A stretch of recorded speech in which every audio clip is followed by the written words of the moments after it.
Hi friends, welcome to MN tech.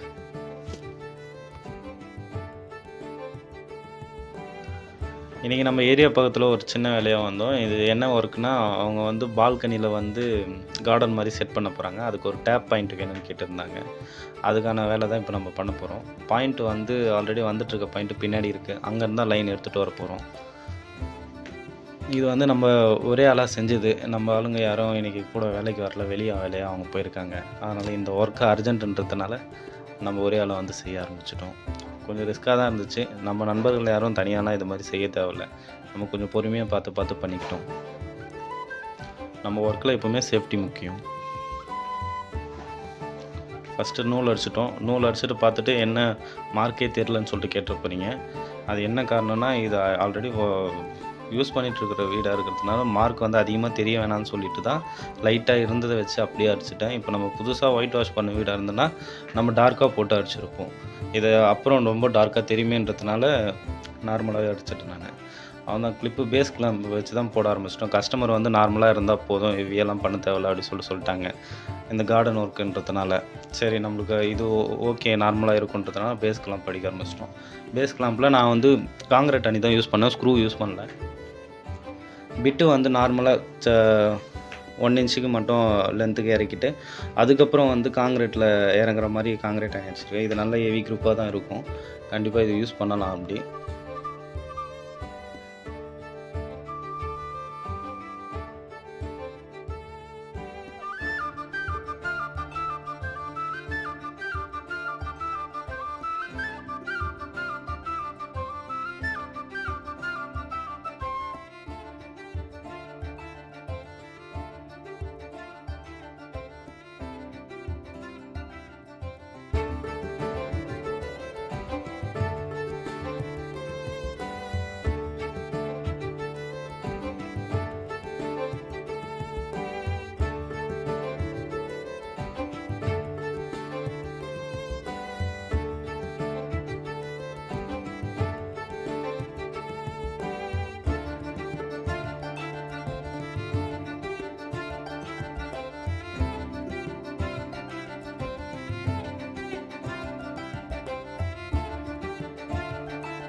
அவ்வளோதான். இந்த பக்கம் ஒர்க்கு முடிஞ்சிருச்சு. நம்ம கிளாம்ப் இந்த பக்கம் ஃபுல்லாக அடிச்சாச்சு. இப்போ அந்த பக்கம் மாற்றலாம்னு சொல்லிட்டு அந்த பக்கம் வந்துட்டேன் நானு.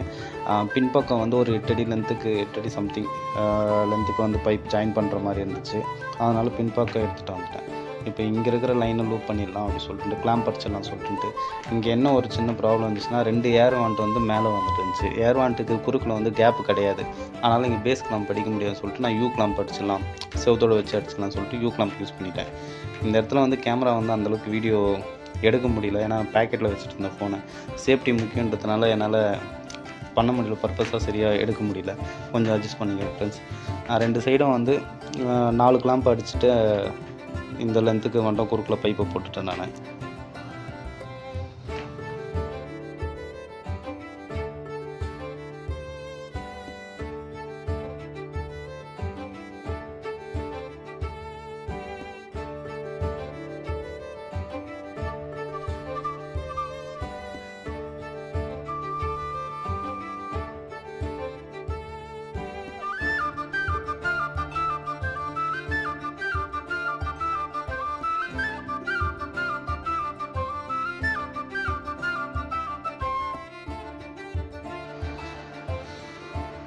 இப்போ கிளாம்பு பின்பக்கம் அடிச்சாச்சு. இப்போ கிளாம்ப் அடிச்சதுக்கப்புறம் பைப்பு போடணும். ஒரு 7 to 7.5 அடி வரும்னு நினைக்கிறேன். அந்த பைப்பு அவ்வளோ லென்த்துக்கு பின்னாடி போட வேண்டியதாக இருக்குது.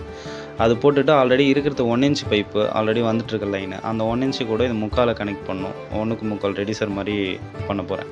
டீ இருக்குது, டீ வச்சு போட்டுக்கலாம் அப்படி சொல்லிட்டு ஐடியா பண்ணியிருக்கேன். இந்த இடத்துலலாம் உங்களுக்கு சரியாக வீடியோ ப்ளே ஆகாது, சரியாக தெரியாது. ஏன்னா பேக்கெட்டில் வச்சுட்டு ரொம்ப கிட்டவே இருந்ததுனால தெரியல. நம்மளுக்கும் கேமரா எப்படி ஹேண்டில் பண்ணுறதுன்றது ஃப்ளூயண்ட்டாக தெரியாது. ஏதோ இப்போ தான் ஸ்டார்ட் பண்ணியிருக்கிறோம். போக போக எல்லாமே சரி பண்ணிக்கலாம்.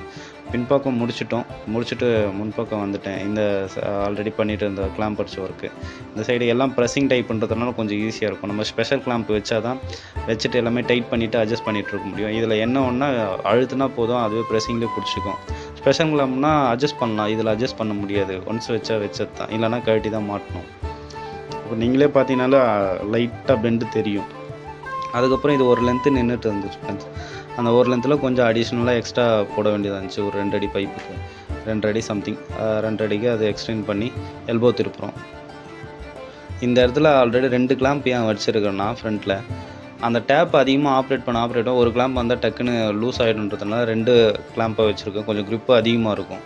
டேப் மாட்டுற இடத்துல வந்து ஆடாமல் இருக்கும். அவன் ஓஸ்லாம் போட்டிருந்தாலும் வெயிட்டுக்கு வந்து இந்த க்ரிப்பு கொஞ்சம் நல்லா பிடிச்சிட்ருக்கும். அதனால் வந்து 2 கிளாம்பாக வச்சுருக்கேன்.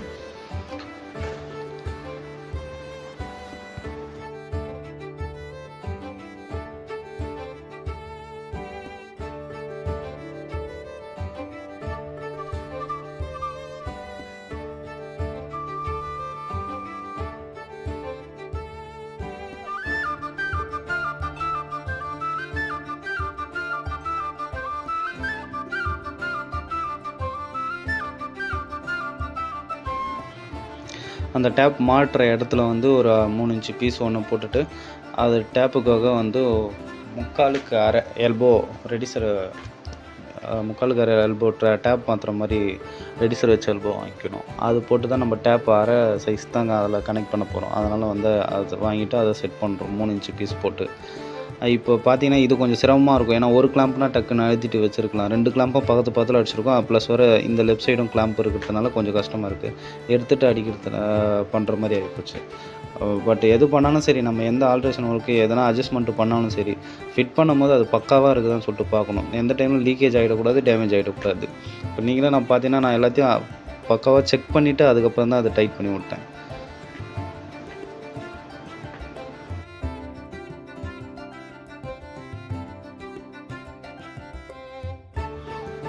டேப்பு மாற்ற வேண்டியது தான் ஃப்ரெண்ட்ஸ். இப்போ வந்து டேப்பு மாட்டிடலாம். டேப்பு கையோட மாட்டிகிட்டு போயிட்டா போதும். இன்னும் வந்து பின்னாடி வந்து லைன் ஜாயின் பண்ணாமல் இருக்குது. அங்கே ஒரு எல்போவும் டீக்கும் ஒர்க் இருக்குது. அது போய்ட்டு பண்ணணும் பின்னாடி. டேப்பை மாட்டிகிட்டே போயிடலாம் ஃப்ரெண்ட்ஸ்.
நம்ம மாட்டும் போதே அந்த ஸ்க்ரூ பண்ணியிருக்கிற இடத்துல பார்த்தீங்கன்னா தெரியும் லைட்டாக டேமேஜ் ஆகிருக்குது.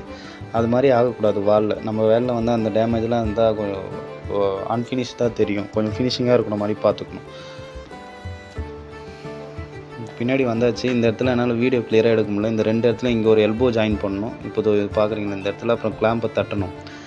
இங்கே வந்து டீயும் எல்போ போட்டு டீ மாதிரி திருப்பி ஒரு அசம் செட் பண்ணலான்னு சொல்லிட்டு ஐடியா பண்ணியிருக்கிறேன். அதுக்காக இந்த இடத்துல அறுத்துட்டு 1க்கு 3/4 டீ போட்டு ஆசாக்க போகிறோம். அதில் இப்போ பண்ணியாச்சு. என்னால் வீடியோ எடுக்க முடியல. அதனால தான் எடுத்ததுக்கப்புறம் இதை எடுத்து காட்டுறேன். நானே கொஞ்சம் சிக்கலான இடத்துல நின்றுட்டு இருந்தேன். அந்த இடத்துல கொஞ்சம் வேலை செய்கிறதுக்கு ஃபெசிலிட்டியாக இல்லை. அதனால தான் அதை கிளியராக என்னால் வீடியோ எடுக்க முடியல.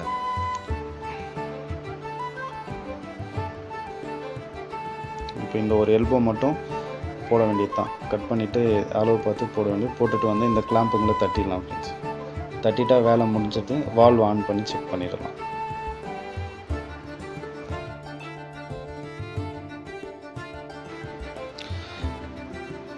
நம்மளுக்கு ஹெல்ப்பர் இல்லாமல் தனியாக செஞ்சதுனால ஒர்க்கும் கொஞ்சம் டிலே ஆகிடுச்சு. நம்ம எல்லா வேலைக்கும் கீழே இறங்கி ஏறுற மாதிரி ஆயிடுச்சு. எந்த பொருளையும் கூட நம்மளுக்கு தேவையான அளவுக்கு எடுத்துகிட்டு போயிட்டு வச்சுட்ருக்கோம்ல. ஒரு பொருளுக்கும் நம்ம மேலே ஏறி இறங்குற மாதிரி ஆகிடுச்சு.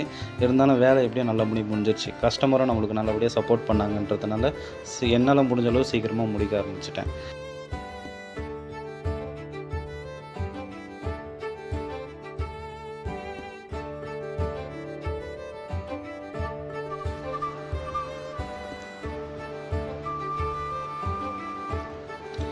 அவ்வளோதான். தண்ணியை திறந்து செக் பண்ண வேண்டியது தான். கிளாம்ப் எல்லாமே டைட் பண்ணியாச்சு. இப்போ தண்ணியை போய்ட்டு திறந்துடலாம் ஃப்ரெண்ட்ஸ். ஓகே, நல்லபடியாக வேலை இன்றைக்கி முடிஞ்சது. Thank you friends. மறக்காமல் சப்ஸ்கிரைப் பண்ணிடுங்க. உங்கள் சப்போர்ட் எப்போவுமே தேவைப்படும் எனக்கு.